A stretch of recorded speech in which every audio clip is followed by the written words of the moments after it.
एक व्यक्ति ने, एक बालक ने भजन किया तो भगवान प्रसन्न हो गए और 3 वरदान दे दिए कि जाओ मांग लो, जो दे मांगना है 3 वरदान मैं देता हूं।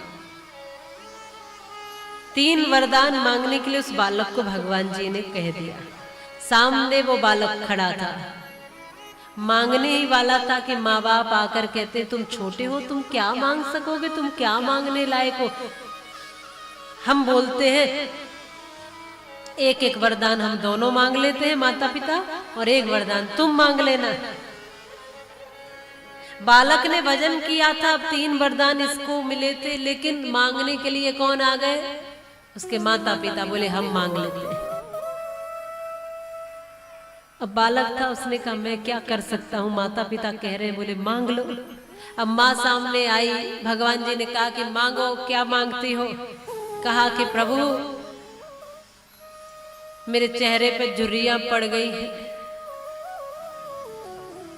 कमर झुक गई है, बुढ़ापा आ गया है, इसलिए इस बुढ़ापे से मुक्त करके मुझे 18 वर्ष की युवती बना दो, बढ़िया सुंदर स्त्री बना दो। भगवान ने कहा तथास्तु। एक वरदान मांग लिया, इसने यौवन मांग लिया। जैसे ही ये 18 वर्ष की सुंदर स्त्री बनकर खड़ी हुई, जो बगल में इनके पति देव, कमर झुकी जिनकी, एकदम गुस्सा हो गए, आग बबूला हो गए। ये बुढ़िया क्या करके बैठ गई?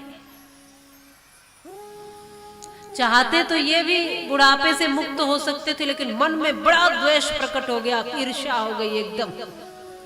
भगवान ने कहा तुम मांगो, तुम्हें क्या चाहिए? तुम्हें भी यौवन चाहिए? बोले नहीं मुझे नहीं चाहिए। तो क्या चाहिए? बोले जिसको अभी अभी आपने सुंदर स्त्री बनाया उसको गधी बना दो।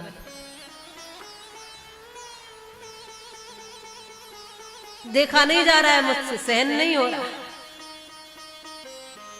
द्वेष। कितने वरदान चले गए, कितने रह गए? एक। अब वो बालक देख रहा है माता पिता की और माँ की ये स्थिति। माँ बेचारी इस अवस्था में पहले ही बढ़िया थी इससे, और पिताजी बुजुर्ग, माँ इस रूप में, बड़ा मन दुखी हुआ। भगवान ने कहा बोलो बालक तुम्हें क्या चाहिए? बालक ने देखा प्रभु मुझे अब चाहिए भी क्या, मेरी माँ जैसे थी आप तो उसको वैसे ही बना दो। कितने वरदान मांग लिए और हाथ क्या आया? कुछ भी नहीं।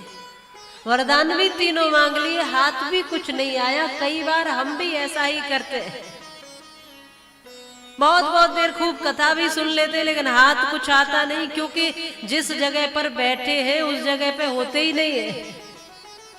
मन कहीं भाग रहा है, मन कहीं दौड़ रहा है, मन चतुराई कर रहा है, मन चालाकी कर रहा है, मन ही हमसे छल कर जाता है। हम खाली लौट के जा रहे होते हैं कभी कभी। तो भगवान के द्वार से कभी कोई खाली नहीं है जाता, लेकिन भगवान के द्वार पर तुम आए ही नहीं। तुम्हारा शरीर आ गया, लेकिन मन तुम्हारा कहीं डोल रहा था बाजार में, इधर उधर, तो खाली ही जाना पड़ेगा, क्योंकि भरने तो मन को आए थे यहाँ पर। और मन ये ऐसा है जी कि बड़े बड़ों का चंचल हो जाता है। बरसों बरसों जो साधना कर करके आ रहे हैं उनका भी मन चंचल हो जाता है। मन को साधना, ये बहुत बड़ी सामर्थ्य चाहिए इसके लिए। मनसान जग में प्रकाश कोई सच्चा मित्र, मनसान और कोई शत्रु हुड़दंगा है। मन से ही शांति गीत, मन से ही रीत प्रीत, मन से ही कलह कपट द्वेष दंगा है। मन ही मिलाता ईश, मन ही दिलाता मुक्ति, मन ही तो डालता सुकर्म में अड़ंगा है। और मन है मरीज तो लजीज कोई चीज नहीं, मन यदि चंगा तो कठौती में ही गंगा है। मन यदि चंगा तो कठौती में ही गंगा। ये मन को संभालना बड़ी मुश्किल बात है। बहुत लोग यहाँ आ जाते हैं, बहुत लोग सोचते हैं आने का, पर आ ही नहीं पाते। पास से पास है लेकिन नहीं आ पाते, कहीं ना कहीं उलझे रह गए। राम कृपा बिनु सुलभ ना राम जी की कृपा नहीं है तो उलझे ही रह गए कहीं ना कहीं कार्यों में।